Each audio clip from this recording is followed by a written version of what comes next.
Osman, bu toprakları sana dar eleyeceğim. Senin kelleni alırım, köpeğe yem ederim. Saldırın! Saldırın!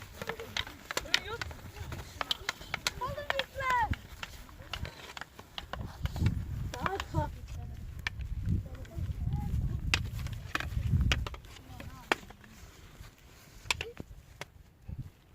Öldürün Osman'ı! Haydi!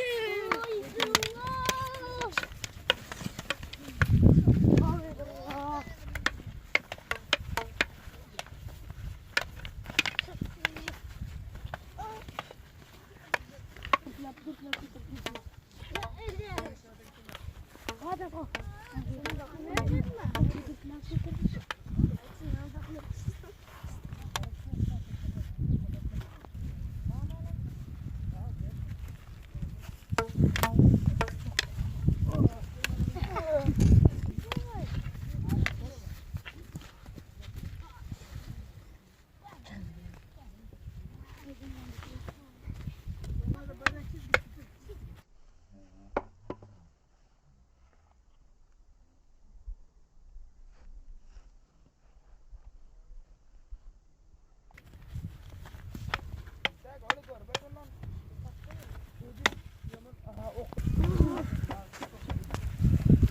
Sizler nasıl bir iblissiniz?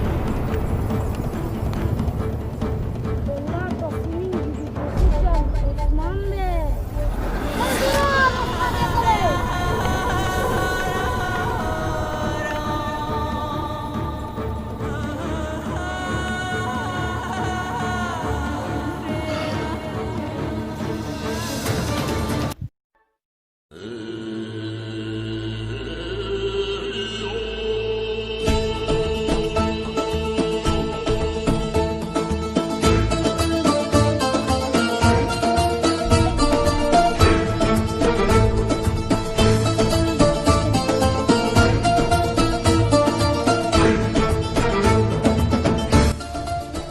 Geçtim Osman'a!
sofranı yakalayın.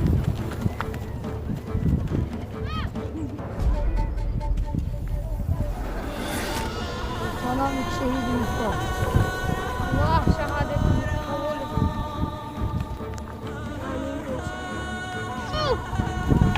Hemen şu fareleri götürün. Komşu bey!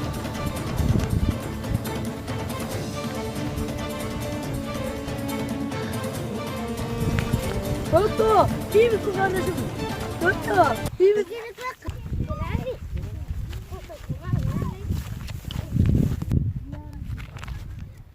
Allahu Ekber! Allahu Ekber! Osman Bey!